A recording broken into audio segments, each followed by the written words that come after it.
What's your pleasure, sir?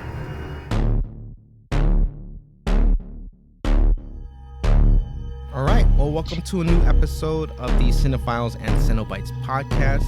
I'm your host, Onofre, and with me, my hetero life mate, Mox. What's up, guys? Today we have a guest on the show, writer and director of the indie thriller horror Between the Darkness. Between the Darkness. Welcome, Andres Rovira.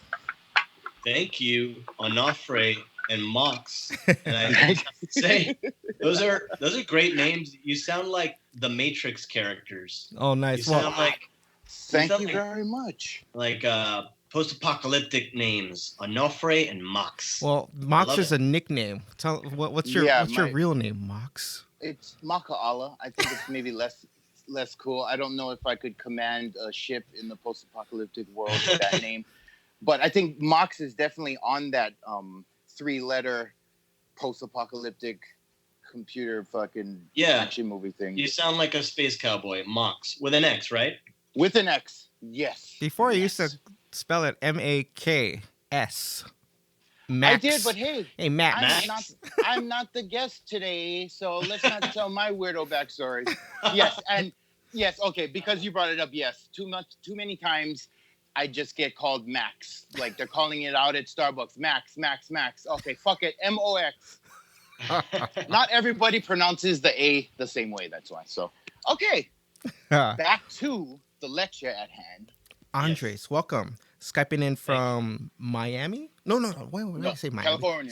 California. Originally from Miami, Florida. Right. Yeah. Nice. Well, yes. Between the Darkness. Awesome. I getting some of this. Yeah. Thank you for the clap. Thank you for the cyber clap. Yes. All right. So let's start this off. Have you seen the latest Scary Stories to Tell in the Dark? I just saw Scary Stories to Tell in the Dark 2 nights ago. Nice. Mox hasn't seen it yet, so feel free to spoil it. Okay, I will spoil it. What, you saw it? You saw it already? Yeah, I saw it. Yes. We open up, credits start rolling. This frame shows a jack-o'-lantern. It's spooky. Now, I won't ruin the movie for you, but it's really good. I think you'll really like it. It was like a turn back to everything we love about horror movies, which is like Halloween, costumes, a haunted house, a cursed book, good mythology, and lovable teenage characters getting killed one by one. Oh, yes. And it was really good for a PG-13 film, too. That was my one if. Like, ooh, PG-13? Yeah. Okay. If it operates well within that, then... I was so surprised that it was PG-13 because the scares, they don't rely on gore and, bad words and nudity and any of that. Yeah. It's just the monsters themselves are so scary, and a lot of them are practical nice. and original. Like, you'll see some monster concepts that you haven't seen before. And they're based on the book, Scary Stories to Tell in the Dark, which all have illustrations of these monsters. They did a great job. Yeah. Did you see it on Ofra? Yes. It was excellent. Did you like it? I enjoyed it. Because I tried to stay away from the reviews. Like, I kept seeing, like, it's not scary. Oh, it looks good, but it's not good. But I'm like, oh, okay. And then I had to go see it for myself. And yes. And I thought it was really creatively done. Like, I thought it was just going to be like a anthology series where they just say, okay, chapter 1, this story, chapter 2, and then the next story. Because they kind of tie it in all together, which I thought was... Same here. I thought it was going to be a movie of multiple stories. Yeah. So I was sort of like waiting for this one to end. I'm like, oh, it's still going. Yeah. 30 minutes, and we're still with these characters. But they found a way to basically make an anthology movie, but with the same story. Because, I won't ruin much, but as the story is being written with blood, it is literally another monster. Yeah. It's kind of like Jumanji, where every time they roll the die, a new threat comes out from the game that they have to face. Exactly. It's very similar to that. Yeah. You missed out, Mox. Mox was like, nah. I was like, let's review it. Nah, the trailer. It's PG-13. The trailer does look shitty, though. What? I heard it from you, too, that it's good. So you know what, man? Most of the time, the trailers do look shitty. because the trailers are cut by people that probably haven't seen the movie. Oh, shout out to Terminator Genesis for worst trailer of all time. You guys, That's a bad.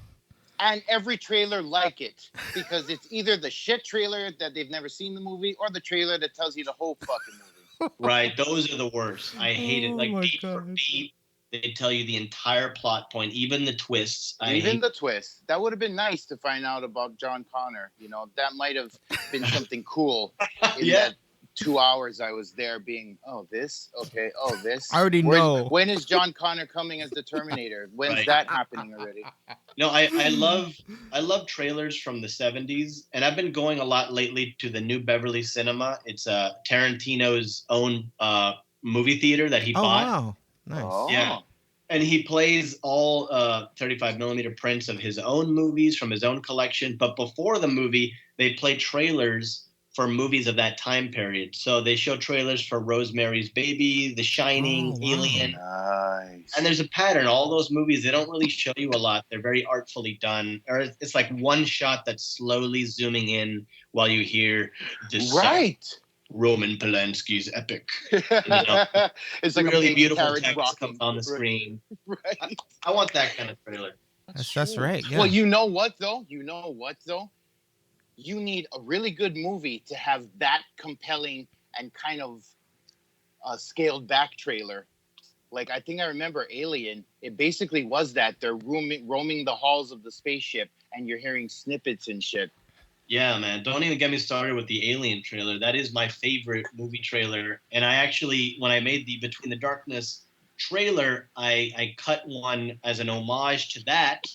Oh, but nice. then they went and they cut their own trailer for distribution purposes. But I still have my Alien homage trailer where it's just quick cuts and a lot of people screaming in the background and a heartbeat getting more and more intense. Yeah. Nice. Will that be on the DVD or the Blu-ray of your film? No. That particular trailer? Oh, Nope. okay. No, that's on my personal Vimeo page. That's my trailer. Nice. That is my personal trailer. Nice. Oh wow, Yeah. an homage to Alien. Well, can I ask too? Then, are you a fan of the Alien franchise? Yes. Are you an yes. Alien head? I am an Alien head to the max. When I was a kid, I had the VHS trilogy of the Alien movies. Nice. And me and my brother would like get up at 8 a.m. and the first thing we'd do is go straight to our playroom and press play because Alien or Aliens or Alien 3 was already in there. Nice. And we'd watch them. I'm not a fan of Alien Resurrection. I liked Prometheus. And then everything after that, they're really like Covenant. Oh, yeah. oh my just god. Stop our Yeah. or Yeah. don't stop, keep making them, but let someone else make Let these someone movies. else. I think Ridley Scott is too prideful of his Alien where he keeps coming back to direct them, but they should give the reins to someone younger and with more energy and not as lazy. Like Neil Blomkamp. Yeah. I mean, it's like going to yeah. fight heavyweight in your 50s. Like, dude, you was great, but the fucking game has changed. Now you're just getting punched around and yeah, soggy. it's midlife crisis that a lot of older directors go through where the world is changing, cinema is changing, and they want to be reminded of the good old days when they used to be rebels like Spielberg and George Lucas coming back to make Indiana Jones sequels. And oh no, they're just trying to catch up with the times, but they've lost their touch. Yeah. Yeah, I mean, you know, being a fucking 100 millionaire for a couple decades might do that to you. Yeah, but I still appreciate the fact that they're still making movies and that they haven't retired and they will not give up. Yes. You know, because you have to appreciate that energy and that willpower to keep making movies and not retire.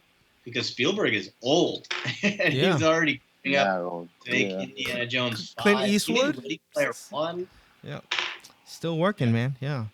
But and he's like acting in his shit too. Who is Spielberg? No, Clint Eastwood. Another guy who's mad old, still directing, still acting. Yeah. Well, that worries me because every time I see him on camera, I worry that there's going to be a stroke or something. I was like, oh man, this guy's still working. That's awesome. But Just chill out, man, chill out. Oh, Hey, pretty nice. good Clint Eastwood voice too. Yeah. So, Andres, do you want to give us a little bit of background on yourself? Yeah, I am from Miami, Florida, of Cuban descent. My parents were both born in Havana.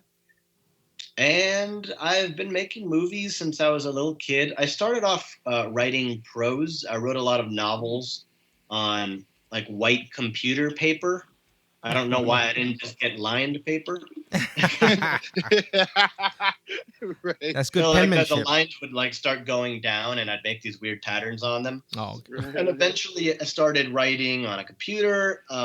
Wrote a ton of novels as a kid because I didn't have any friends and had no social life.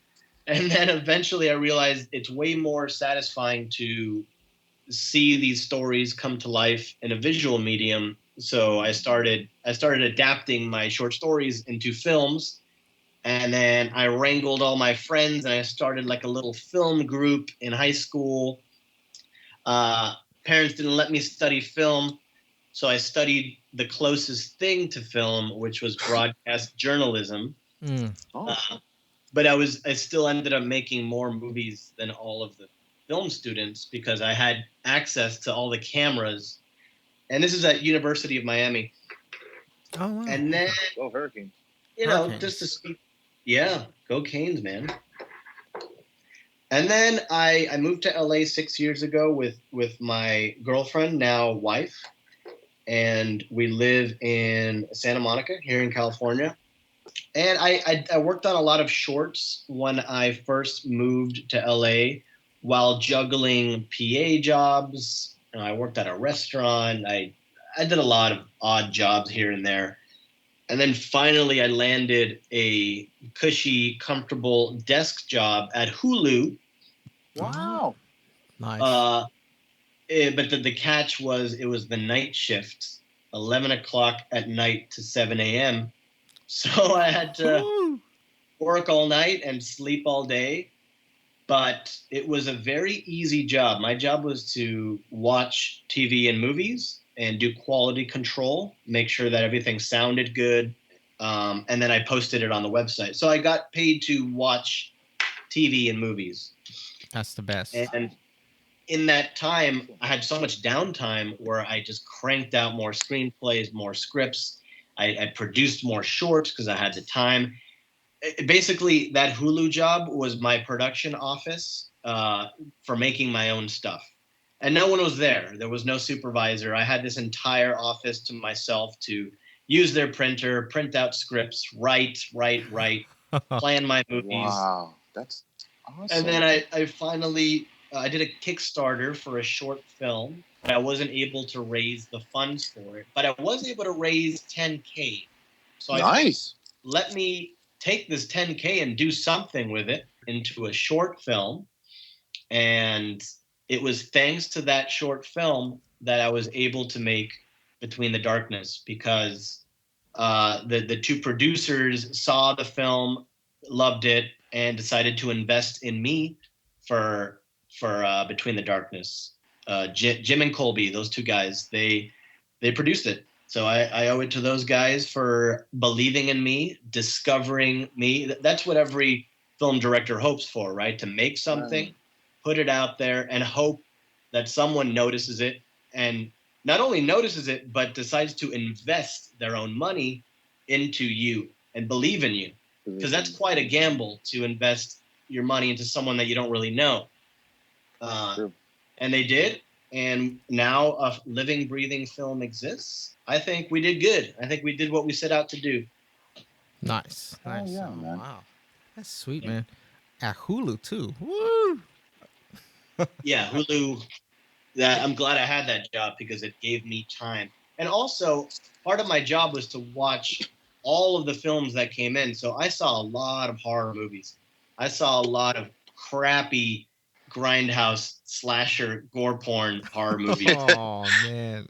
And I noticed that gave me confidence. I was like, if these movies could make it onto Hulu, then I'm going to be okay. And I also noticed patterns in horror movies. Like, for example, at the 30-minute mark, there was always your first big scare. The first 15 minutes are character development. By the hour mark, you already got to start closing it out. And you don't want your horror movie to be longer than 90 minutes, or else you're really pushing it. Ah, wow. Hmm. How long did it take to film Between the Darkness? What was that schedule like?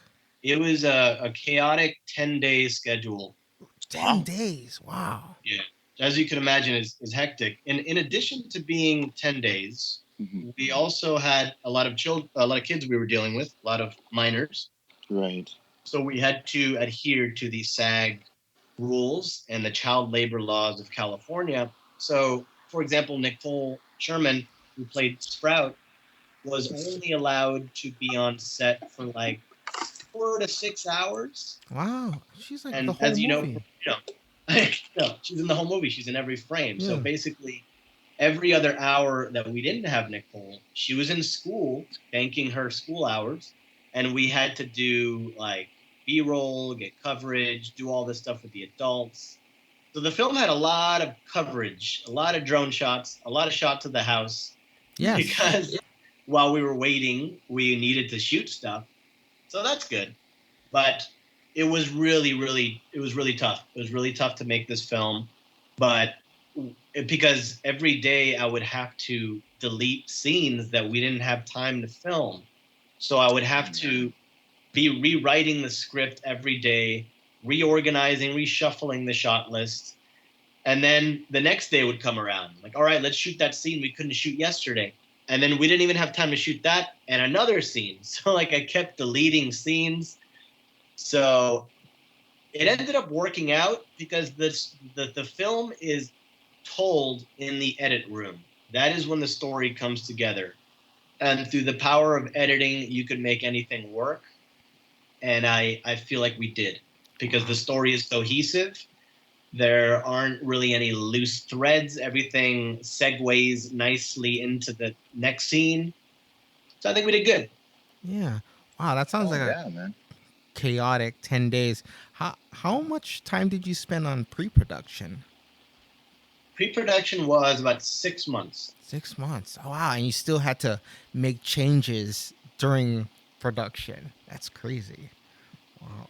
And 6 months, that includes editing the film, which didn't take me long, the first cut, and then adhering to notes from the higher ups, and then moving it on over to sound. That was the real challenge, because 40% of the film had to be ADR'd due to the fact that we filmed it in a very noisy canyon. And there was an airport nearby. Oh, man. It was like a sound funnel. All sound would travel directly to our little cabin in the woods. And there was a highway located right next to it where motorcyclists like to race. So we would be in the middle of a very dramatic monologue with Luke Temple, and you'd hear and at one point, we were all getting frustrated because we're trying to work here. And that frustration came out through Lou's performance. And it was in one of the scenes where he is yelling at Sprout. So that anger was rooted in a real frustration, and it ended up working on camera. Oh, nice. Oh. Yeah. Hey, thanks, motorcyclist.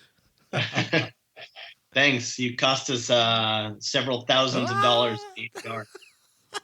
So, lesson learned to all you indie filmmakers listening out there. Make sure you thoroughly scout your location and spend some time there to make sure there's no surprises. Yeah. I was just going to ask about that. Yeah, when you guys scouted, was there not anything going on with the bikes or the airport?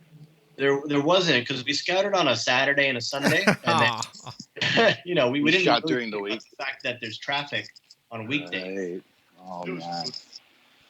But one of the many challenges of making a film, you just got to figure it out. You have to keep your head in the game and find ways to solve the problem. And the ADR, it ain't bad. A lot of people didn't notice it.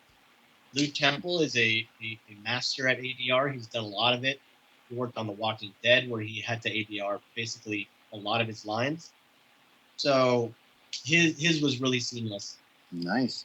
I wanted to know, how do you deal with, so you're directing and you're running out of time, you're having to delete scenes or create them on the fly. Like, how does that work? I mean, how you have obviously really long shoot days and then breaking down, and how much time do you really have to go through and edit and create at the end of the day? Well, I mean, it wasn't difficult for me because I know the script inside and out. I had been living in this story for months. I knew the characters. I knew exactly what they would do. So it wasn't hard for me to rewrite on the spot. For example, we had a character development scene between Sprout and her crush Max, and we just did not have time to film it. Like, we had to delete it. So I figured, all right, let me just grab all of the character development that I was going to do in that scene and rewrite it into another scene that we're shooting later, but not do it through dialogue. Do it all through actions. Make it a very cutesy scene. Nice. Where it is said, because sometimes less is more. And it ended up working out because now there's a very funny, cute, awkward scene where he tries to kiss her and she pulls away. That I had to write on the spot. That wasn't in the original script. So to answer your question, it's know your material, know your scripts, be able to anticipate what your character will do, so you could write on the spot while juggling 10 other things. Nice. I want to ask, so how many drafts have you gone through from your first initial draft of the story to I guess the last one, the final one, until you say, okay, we're filming? It was 3 drafts. Number 1 was a totally different movie called The Otherness. Oh, nice. Same family, same family dynamic, same basic idea, but in a different location, different ending, and the producers weren't really feeling that. They weren't really liking the direction. So they told me the direction that they wanted to head towards. And like, okay, I got you. And then I rewrote The Otherness into Between the Darkness.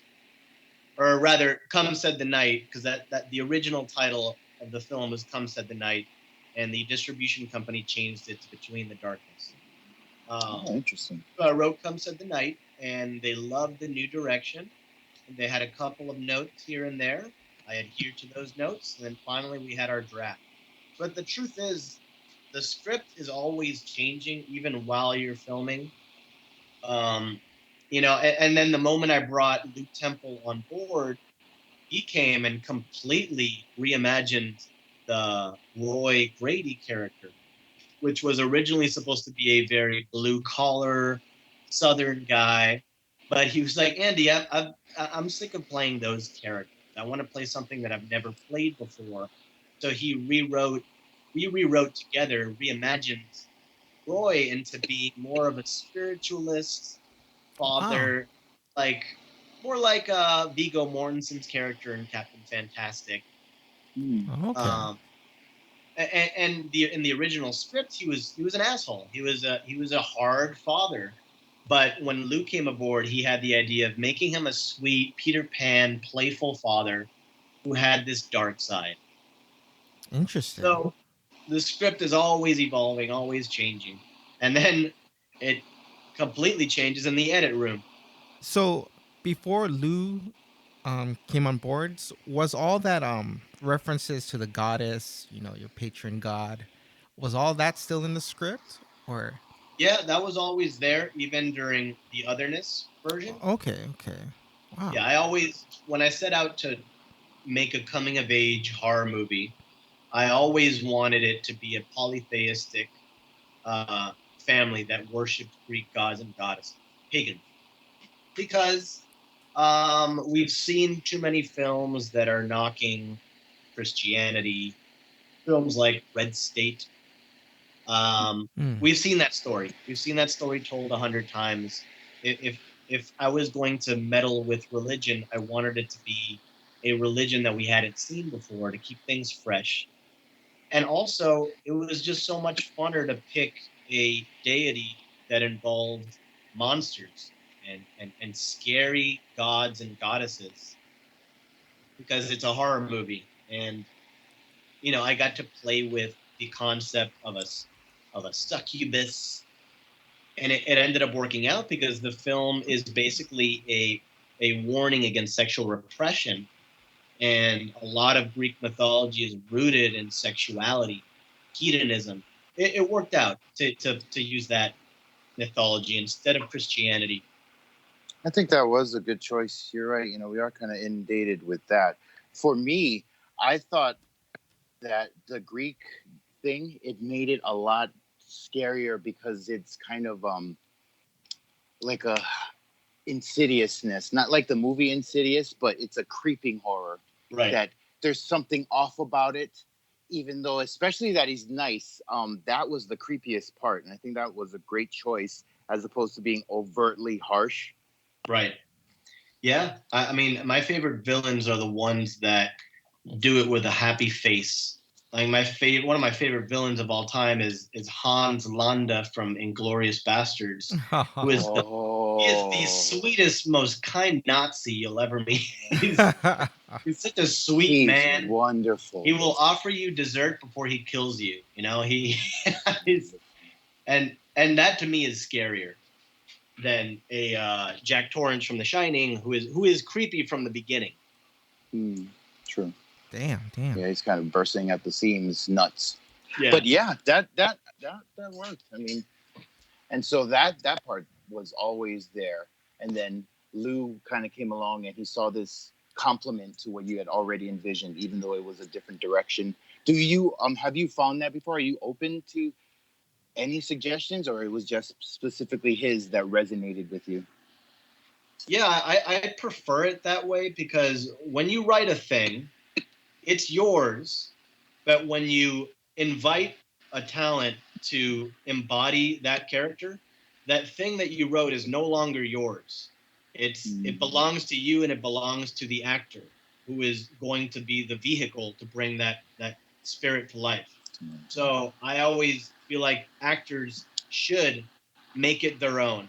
We'll do it together. It's a collaborative process. And that to me is one of the funnest parts of making movies. It's working with actors and bringing a person that doesn't exist to life together. So I welcome that all the time. How was it, the search for the kids, because they have such prominent roles, especially the protagonists? Oh, nice, Was yeah. it a really long, in-depth search, or you kind of got it off, the first group, and you're like, that's her, that's Sprout? There was no search. I wrote the movie for Nicole because I had worked with her on a short that I did where she was the protagonist. Very similar, a girl trying to go to sleep but being terrorized by spirits in her room, and the entire film was in one shot. And I was so blown away by how this 9-year-old girl could remain scared and not make it look Disney Channel or acty. I really bought the fear and the tears and the crying and the whimpering. I was blown away. So I always kept Nicole in mind for something. And then it just so happened I was writing a coming of age story about a 13-year-old girl, and she was 13 at the time. So boom, we didn't even audition her. I mean, we did a little on-camera rehearsal, but that was just to show the producers that she has what it takes. But I wrote it for her.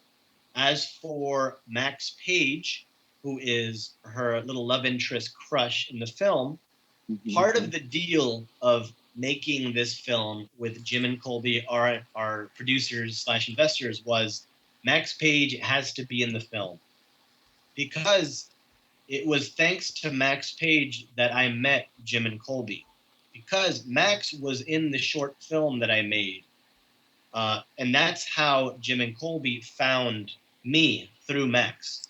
So I always see this kid Max Page as the reason why this movie was made. I call him, the chosen one.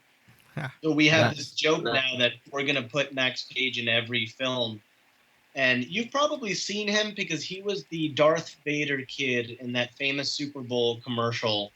Oh, the one with the car. Yeah, exactly. No. That's Max Page.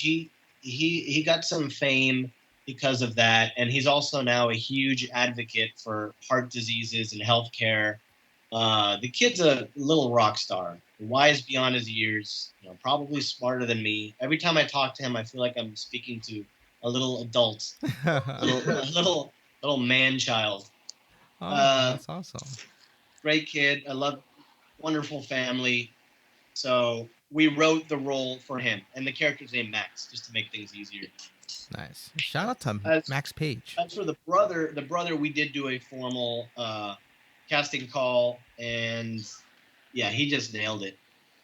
Yes, Tate Birchmore. Tate Birchmore. Yeah, nice. Yeah, he did a great job. It's awesome. He did.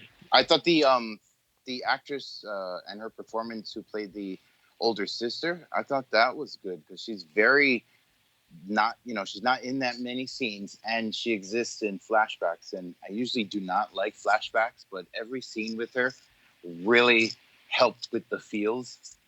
That's kind of what invested me in Sprout and in her danger. Yeah, Daniela was another one that I basically wrote the role for because she was also in that short film with Nicole. It's funny, they were sisters together in that short film in a tent telling ghost stories. And then, like, several years later, I would go back into a tent with these two girls who are a little older, a little wiser. It was just really weird. I had a moment when we were filming the tent flashback, and I had this moment of deja vu where I remembered crouching in a tent in my bedroom to film that short film with those two girls who had now grown. So that was really special to me.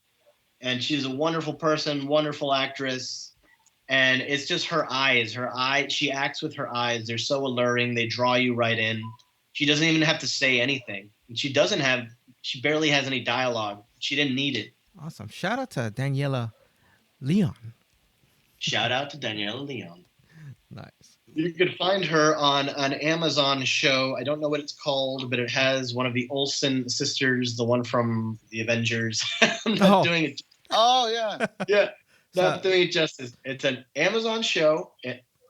It's actually, no, it's a Facebook Live original series. My wife heard that and she just yelled it out. No, Facebook. Facebook. Yeah. Oh, okay. Elizabeth, I think, right? Elizabeth Olsen. Elizabeth Olsen. Scarlet. Nice. Yeah, Scarlet Witch. Scarlet. Wanda. Scarlet Witch. Okay, right. Quicksilver's sister. I mean, if you want to think of her that way, but yeah.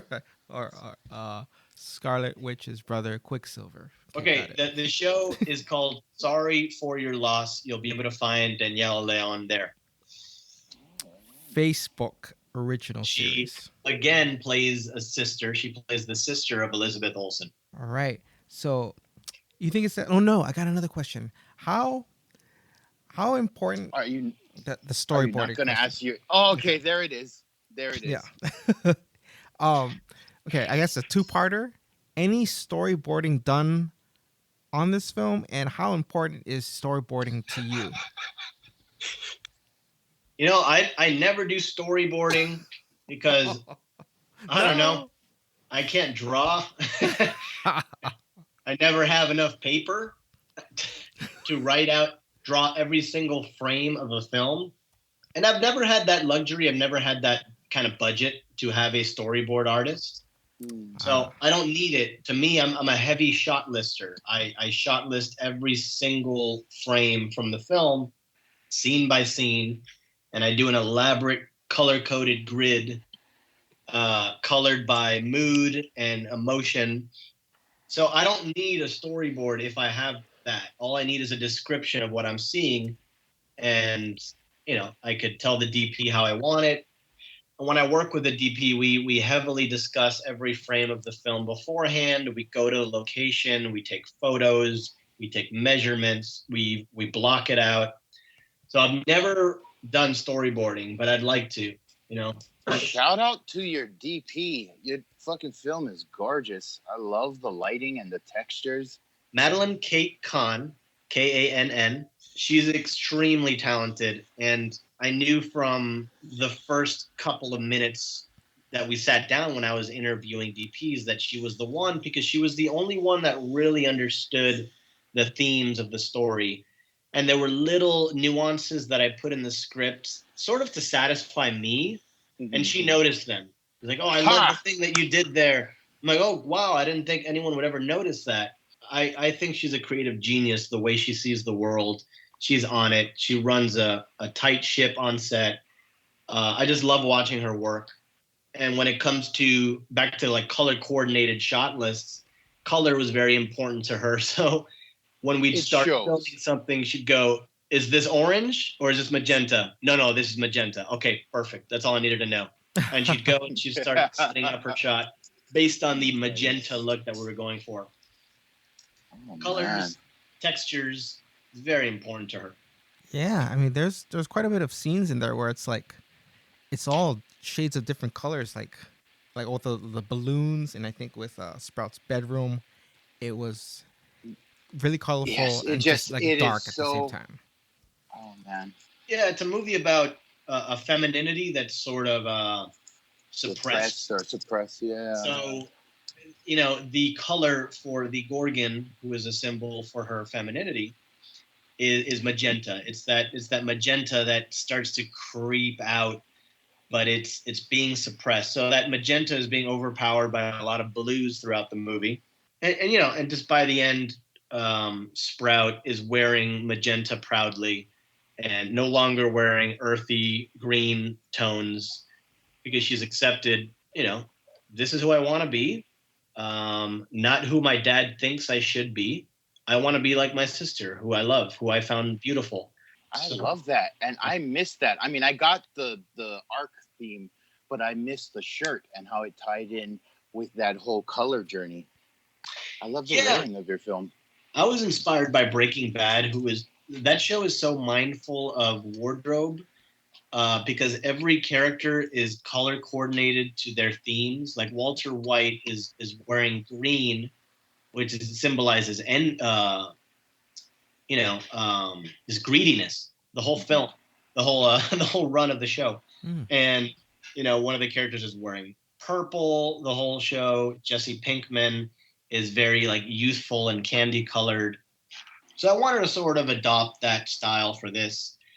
And at the end of the film, Sprout is wearing this brown like plaid shirt, and she wraps it around her waist for the whole bloodbath at the end.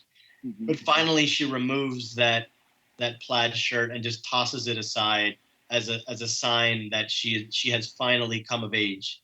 Like, I'm going to leave behind the way my father would dress me, like a boy, and see what happens in the unknown. That toss is very significant. For everyone listening, this is one of those movies that you can rewatch and get something different. Hopefully we didn't blow too many of your rewatching views here, because that's something that I probably would have picked up on the second view, but that's awesome, man. Oh. Yeah, please rewatch it. Buy it, and then buy it again. Yeah. Study it, post about it. And then tell your friends. But yeah, there is also a really nice claustrophobic feeling, especially in the earlier parts of the film. It always feels like she's kind of tented, you know, like you were saying, like, even in the flashback. And then especially at my favorite scene, which it was funny that you brought up what you noticed at Hulu around the 30-minute mark, because that shit is straight terrifying. I won't give it away for your film, but that's like my favorite sequence. That's my favorite sequence too. That's the part where when we're watching it in the theater, I finally just truly enjoy the movie, because from that 30-minute mark and onwards, I'm very proud of what we did. I usually hate everything that I make, because which I think is normal for any creator, but I like this one, especially after the 30-minute mark. First 30 minutes are great too, but you know. Yeah. Well, they pay off at that 30. You know, there's a lot of development, but I mean, That shit is Development straight is, scary. is, is That's important to me. Development, spending time with people in quiet moments and hanging out with them for a while, even if it's not that plot heavy, even if it's just a little bit mundane, just hanging out in the backyard and playing. That's important because that's when an audience is falling in love with their protagonists, getting to know them, getting at their level. And I think more movies should have that. More movies should have hanging out moments with their characters. If we are meant to care about them, we should hang out with them, spend quality time. true. I mean, a lot of formulas, but some of the best, disregard that. Like Rocky, there's an hour before anything happens, and you love him by the end. So it is Yes. important to see his day-to-day life, to care what he cares about. That's a good example because like most of Rocky is not him fighting; it's him hanging out in the neighborhood, like talking to Paulie and trying to win the heart of Adrian. Of Adrian, Just like collecting money for that fucking Yeah. whatever that dude is. He's hustling. He's an underdog, and we fall for him. And then the boxing starts later on. Is Jurassic Park. We love that movie because we actually care about the people that you don't see any dinosaurs until an hour in, and by then the tension has built so much where it pays off when that T-Rex finally comes out, as opposed to the new Jurassic World movies where the dinosaurs come out. They're everywhere. They're everywhere, Yeah. and they're no longer scary. They're everywhere. There's no tension build up in these movies. No. And your tension release. I'm sorry to keep going on about that sequence, but I just loved it. Like it harkened back to like days of Alien and that kind of Jaws. Like it's there, but it's not at the same time. And that is to me the creepiest fucking feeling, or actually is beyond creepy. The buildup was creepy. At that moment, it's straight terror. And I'm watching it, at almost daylight, and I'm still like, ooh. That makes me really happy. And I'm glad you brought up those movies because that was my film school. Those were the movies that I grew up watching. Slow burn, tension build up movies. Those are the films I want to make. And I think it's important to not show off your monster too much. Keep it in the darkness until the moment is right. Yes, Between the Darkness, original, fresh, strange and unusual, but it's definitely creepy and thrilling, and I really enjoyed it. Thanks, Ben. All right, so Definitely. we're gonna put you on the spot. Usually, I tell my guests ahead about this last question, just to kind of like. We used to, but we've been ambushing them this past season because, like, I don't know, it's a cold read, and we get to whatever's on the top of their head. So hit them on them. All right, Andres. Please list your top 6 favorite films of all time. All right. Yeah, that's an easy one for me. Easy. All right. Nice. Let's hear it. I'd say The Godfather Part 2, Nice. Empire Strikes Back. Nice. Two sequels. I have to do Pulp Fiction. It's a Wonderful Life, which just has such a special place in my heart. Horror is important to me, so I have to throw in The Shining. Shining. Nice. And number 6, man, this is such a hard question. There's just too. All right, let's go for it. Desert Island picks. You can only Number watch these movies for the rest of your life. All right, closing count. Jaws. I had to do a Spielberg. I had to throw in a Spielberg in there. So let's do Nice. Jaws. Yeah. Jaws. Nice. It was between Jaws or Close Encounters, but Jaws wins.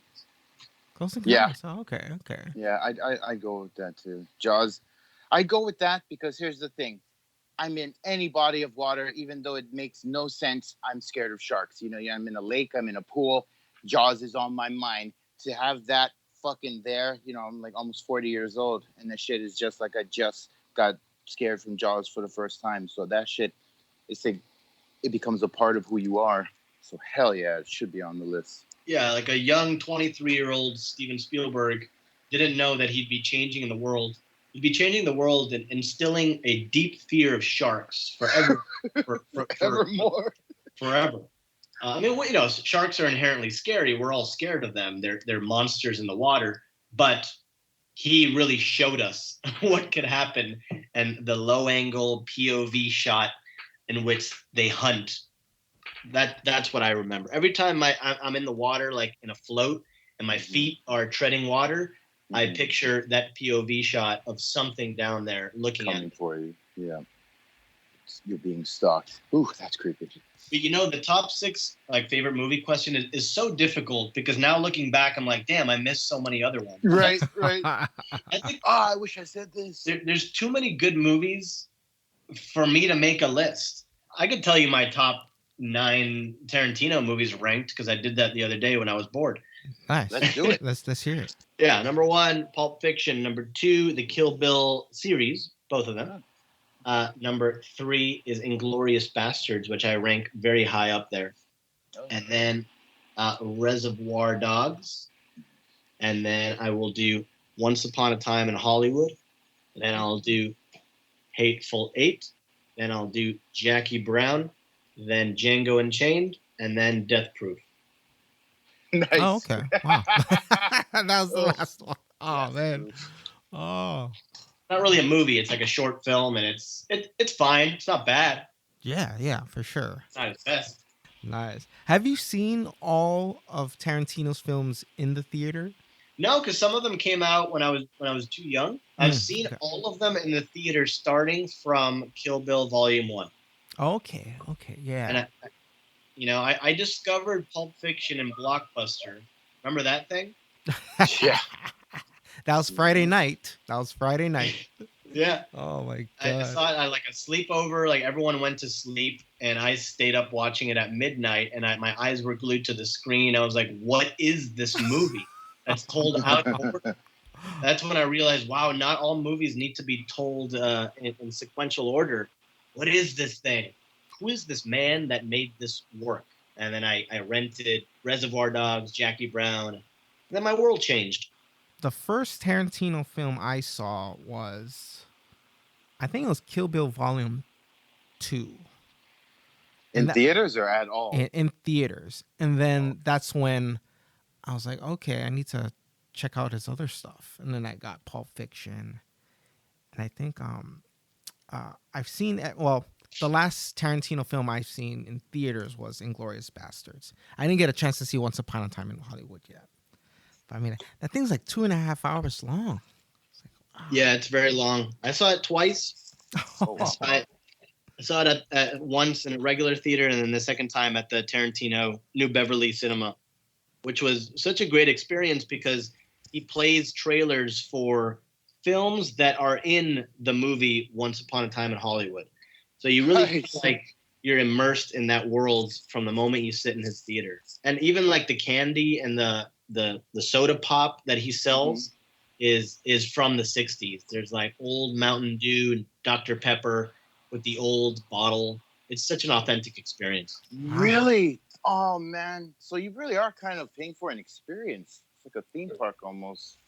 Yeah, it is a lot awesome. like it's very like they play music of the time.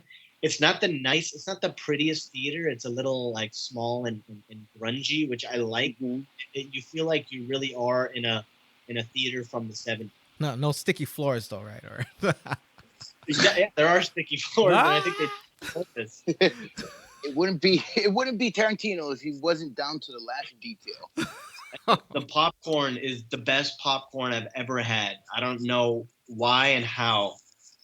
I don't know what they do. Yeah. Oh man. Yeah, that sounds like an experience. Beverly Hills Theater. That's what it's called. It's the New Beverly Cinema. Beverly Cinema. Okay, got it. Well, cool, Andres. You want to let our listeners know where they can maybe hit you up? Are you on social media? I am. You could find me on Instagram. It's my full name, Rovira. Find me there. I'm always posting videos that I make. I take a lot of photos. I don't annoyingly document every moment of my day, but I do like to share my adventures and whatever I'm working on. I do a lot of like teasers and trailers for the films I'm working on, and I direct commercials as well. So I like to share my commercials on Instagram. Cool, man. Well, thank you again, Andres, for your time and for taking time out of your day to speak with us about your film. Thanks for having me. And for sharing it with us. It was really great. Yeah, I really enjoyed talking to you guys. Onofre and Mux. Thank you. Nice. Yes, you got it. You got it. You guys Nailed it. you live in Hawaii. I mean, I left my heart in Hawaii on my honeymoon, and I'd like to go back. What is it? I know we're wrapping things up, but real quick, Yeah. what is it like to live in Hawaii? It's You know, hmm. probably like anywhere else in the sense of lots of positive, negatives. Like, you know, we got good weather and all of that, but here's what we'll never have: a new Beverly Cinema. We'll never have an Olive Like Garden. ever. You feel kind of secluded, like really far away A from little everything. bit, yeah, you know, and then every time we talk to guests, you know, especially from LA or Cali or actually any place that is in Hawaii, they're always talking about this cool ass shit. You know, they got midnight festivals, film festivals. We got like one festival, and here's every movie you'll see there: something about hula, some Asian shit, something about some other Hawaiian shit, and then documentaries about the volcano that got to get saved again. Right. It just, yeah. So I mean, Yeah, well, I just stayed at the Disney Aulani Resort. oh, nice. Damn, that must have set you back. Motherfuckers don't hold back on prices over there.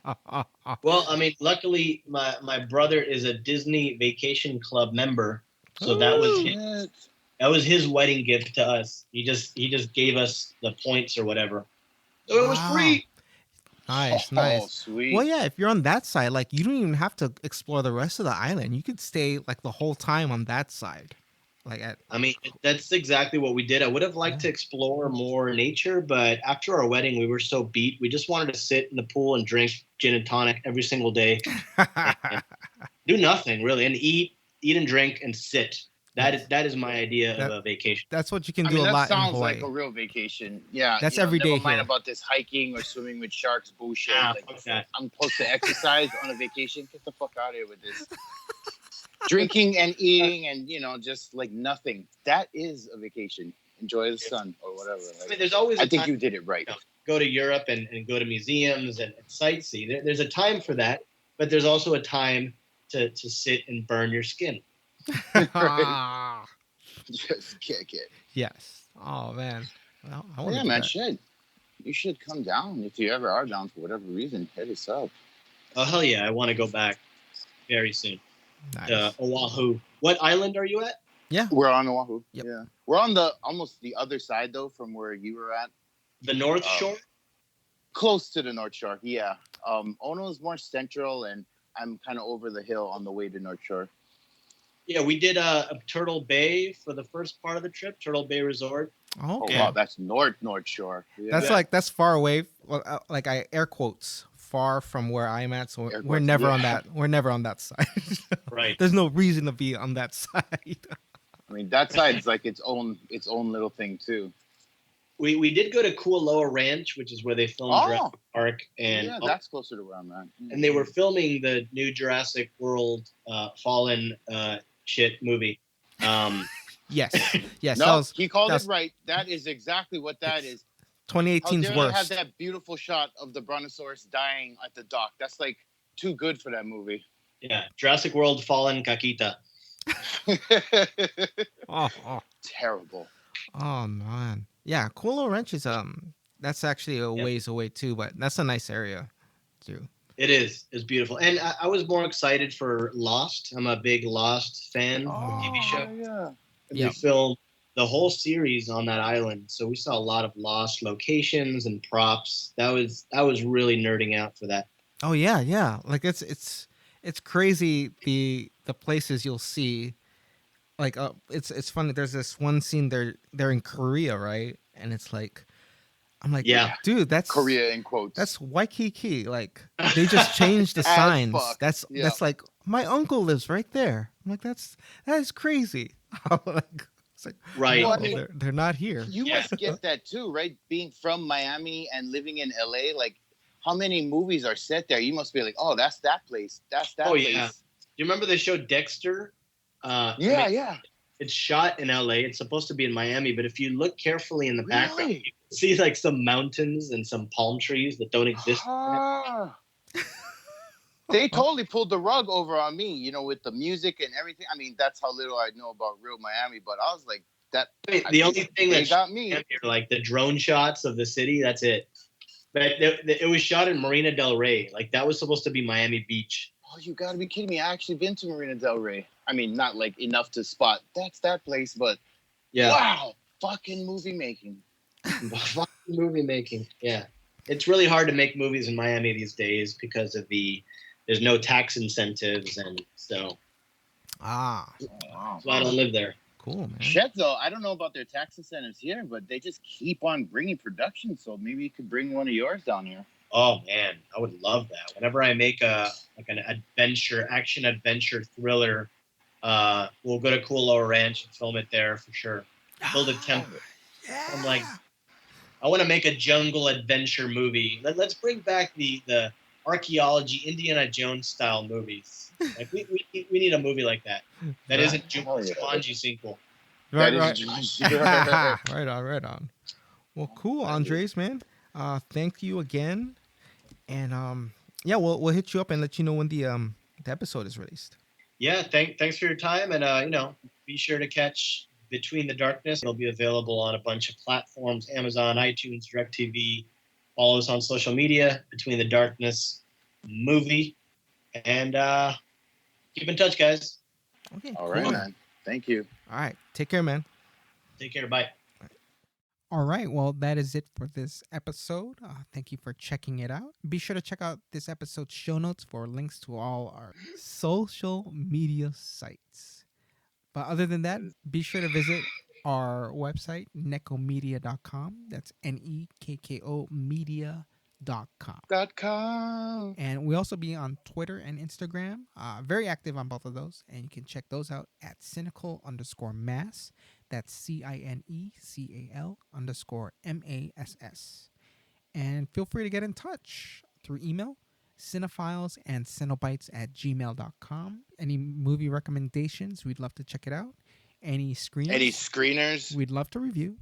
Any potential guests? Yeah, we love having guests on the show too. Yeah, if you're a filmmaker, fucking hit us a line and we'll get you on the show. Ask you your top 6 movies and what it's like to be an artist like you. Oh, yes. And any fellow cinephiles and cenobites, you are welcome. Yes. Any place that they can hit you up, Marks? At villainous_kind, Instagram and fucking Twitter, but don't bother. I rarely check it except when I'm drunk. So okay. I'd either send it to Ono or the show. Yeah, you can check me out on Twitter at thisisono. That's this is OHNO. Same goes for Instagram. Oh no. Yup. All right. Well, thank you again. Take it away, Annika. This has been a Nekko Media podcast broadcasting from the Blood Cave, part of the /Potter family. For myself, Annika Pussyfoot, Mox, and Ono, keep the lights on and check under that bandit because there's only one universal truth. No lives matter. That means you. Stay raiding, Wokeland. We have